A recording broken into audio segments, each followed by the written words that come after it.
So this is the LG XBOOM XL7. Now personally, I really like how this speaker sounds, and I really like that it's a little smaller than the super popular JBL Partybox 310, and I think the customizable light feature on the front is pretty neat. However, there are some shortcomings about this speaker that I do have to point out, but regardless, let's see what the LG XBOOM XL7 is all about. Regarding pricing, the LG XBOOM XL7 has a retail price of $600, and I'm going to be straight up, that is a little steep, especially when compared to its direct competitors like the JBL Partybox 310 and the Sony XP700, which have a retail price of $550, but they like to go on sale for around $450. What I'm trying to say is, I wouldn't pay more than $450 for the XL7, but if you want to pick this speaker up, it'll be linked down below. And if you want to further support the channel, pick up a big head approved hat, link down below. We've got trucker hats and snapbacks. By buying a hat, you help the unbiased and unsponsored videos coming, and it also helps us cover more products and produce more versus videos. Thank you to everyone who's already bought a hat, and look out for more designs coming soon. Now first, let's talk about the design of the speaker. The XL7 looks very similar to the JBL Partybox 310. It's got a mostly plastic body, which can be a scratch magnet if you try to transport the speaker. It has a thin middle grille on the front, which can get dented easily, but more importantly, the XL7 has a retractable handle in it, and it has built-in wheels. So you can roll this speaker around, which does make life a little easier because this thing weighs in at 34 pounds. And these wheels are decently sized, so they do an okay job if you're trying to roll the speaker around in a parking lot. But in general, one of the things that I really enjoy about this speaker is that it is a little smaller than the Partybox 310, so cramming it in your car is a little easier if you're on the go. Now, even though the plastic body on this speaker is rather soft, so I wouldn't say that the speaker is super durable, the XL7 is rocking an IPX4 rating, meaning that if it gets splashed on or if it gets rained on a little bit, it's gonna be perfectly fine. Just remember to keep the port panel on the back covered. Now, even though the XL7 is really trying to copy the 310's design, something that is missing is that this speaker doesn't have a top hat mount on the bottom, but it does have a little storage compartment on the back, so you can store your cables or something. Personally, I'm not really sure what I would store in here. But now let's turn our attention to the light feature on the speaker. Now first, there's an LED screen on the front, and from LG's app, you can choose from different animation styles. But also, you can independently choose the style of your woofer ring light, and this woofer ring light is very similar to the ring light that you'll find on JBL speakers, and that's not a bad thing at all. Overall, LG's light feature is dynamic, but something that LG does have over JBL here is that you can customize what goes on the LED screen. Now, your options are still relatively limited, but it is something. Overall, I think LG speaker has a decent looking light feature on it. It's more dynamic and more impressive than Sony's light features, but it doesn't look as good as JBL's light feature. However, if you do decide to use the light feature on this speaker, then that is going to take its toll on the battery life. Now, this speaker has an advertised battery life of 20 hours, which is very impressive. However, this advertised battery life of 20 hours is with the light feature on the speaker turned off, but with its sound boost EQ turned on, which is good, and that's with the speaker playing at 50% volume, which is already a really good listening volume. Now, if you were to use the speaker at a higher volume and with the light feature turned on and with the sound boost EQ turned on, then that is going to drain your battery life faster.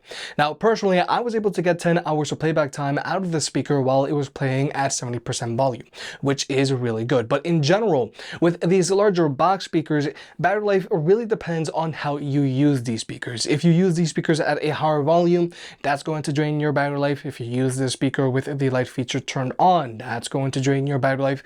Or if you were to use the speaker with its sound boost EQ turned off, then that's going to extend your battery life because it's going to relax the bass on the speaker. Now, when it comes to connectivity, the speaker can be connected to 2 devices at the same time, which means you and a friend can both be DJ, and latency isn't an issue for this speaker, so if you want, you can use it to watch videos on your phone. But when it comes to audio codecs, the speaker has support for SBC and AAC, which is good, but unfortunately, the speaker does not have support for aptX or aptX HD, like with some of LG's older XBOOM speakers. But more importantly, something that I feel is super unfortunate unfortunate is that this speaker does not have an audio jack, so you can't use it with a wired connection. And personally, I find it super weird that a speaker of this size doesn't have an audio jack. But it does have a USB-A port, so if you want, you can plug in a USB stick and play music off of it. And if you want, you can also use this USB-A port to charge your own devices. But personally, I don't really think that matters because most phones these days now just come included with USB-C cables. But overall, I am super shocked and disappointed that this large box speaker doesn't have an audio jack. But this speaker does have 2/4-inch inputs, so you can plug in a microphone and do karaoke, and from LG's app you can customize the sound of this microphone. Now, this speaker does have a second 1/4-inch input, but this 1/4-inch input is meant for a guitar because it does have a lot more resistance. Now, technically, you can plug in a second microphone into the speaker. However, I'm just gonna switch this out real quick. Give me a second. Since this second 1/4-inch input has a lot more resistance to it, your microphone isn't going to get as loud, because right now I have this microphone set to the max volume, and even though it is coming out through this speaker, it's just not as loud as if you had this microphone plugged into the 1/4-inch input that's meant for a microphone. So let me just switch it back over real quick. So here we're back to the 1/4-inch input that's meant for a microphone. So even though this speaker does have 2 1/4-inch inputs, unfortunately you can only use one microphone at a time with the XL7. But now let's talk about actually listening to music with this speaker. Now, when it comes to speaker setups, the XL7 has a frontward firing 8-inch woofer with frontward firing exhaust ports, and it has a dual frontward firing tweeters up top. Now, like I mentioned earlier, the XL7 has this sound boost EQ mode, which is basically going to up your mids and is also going to pump your bass. Now, for the best listening experience, you want to use the speaker with its sound boost EQ turned on, because when it's turned off, the speaker doesn't get as loud and the bass gets relaxed by a lot, making it sound flat. But this helps extend your battery life. But the speaker does have a customizable EQ, so you can make it sound however you want. But personally, I just like using the speaker with its sound boost EQ turned on. I really feel that LG got it right here. But now, I'm going to jump into the sound test. The speaker is playing at 75% volume, and we're going to be cycling between the sound boost being turned on and off, and we're also going to be using the speaker while it's plugged in. Because when it's plugged in, you get a very big performance bump. Tell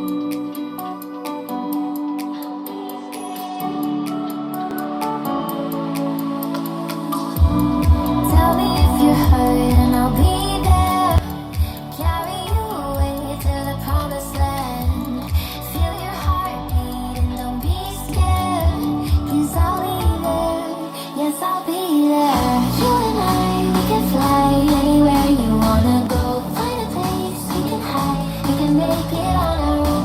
All along for the ride, till the stars just follow. You and I, side by side, dancing in your halo.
Dancing in your halo.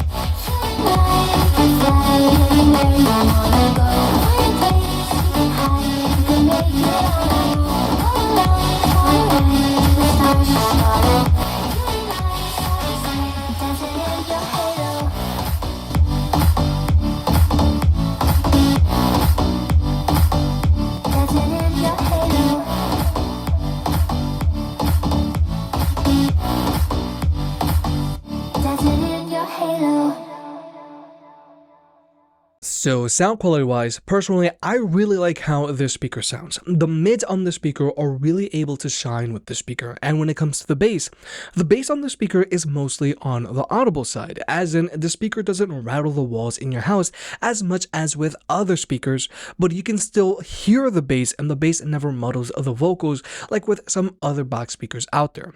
Overall, I would mainly recommend this speaker to someone who likes a more vocals heavy sound signature, and to someone who might not want their speaker to rattle the walls in their house.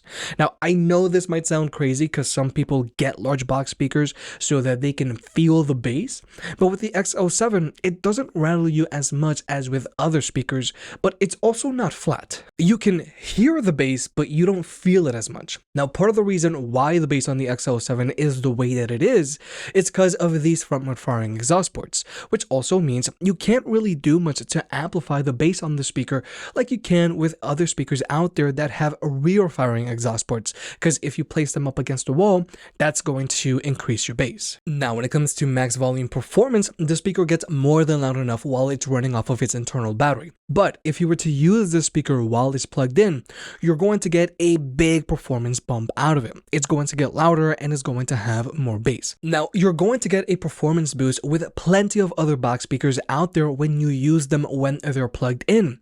But I can't help but notice that the XBOOM gives you the most dramatic performance improvement when it's plugged in compared to other speakers out there. Overall, I like how the speaker sounds and it gets plenty loud while it's running off of its internal battery.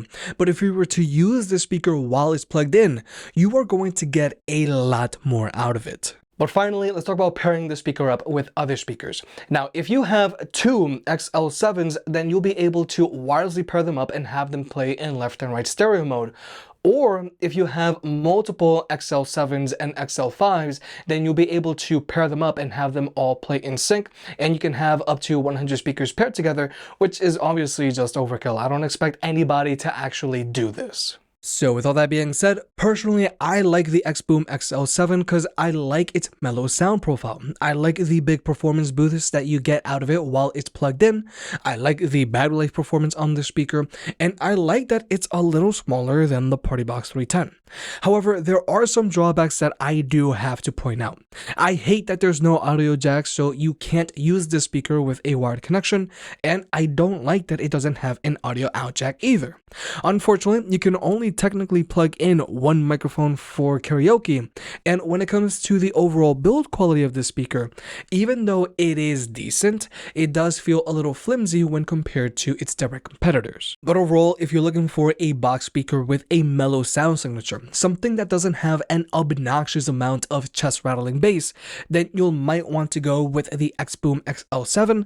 Just keep in mind there are some trade-offs here. If you made it this far, I guess you enjoyed the video, so hit the like button and get subscribed. If you want to pick any of the products up, they'll be linked down below. And if you want to further support the channel, check out the merch. I made some shirts and hoodies that look and feel great. And you know I can be very particular, so I'll only slap my name on something if I'm really proud of it.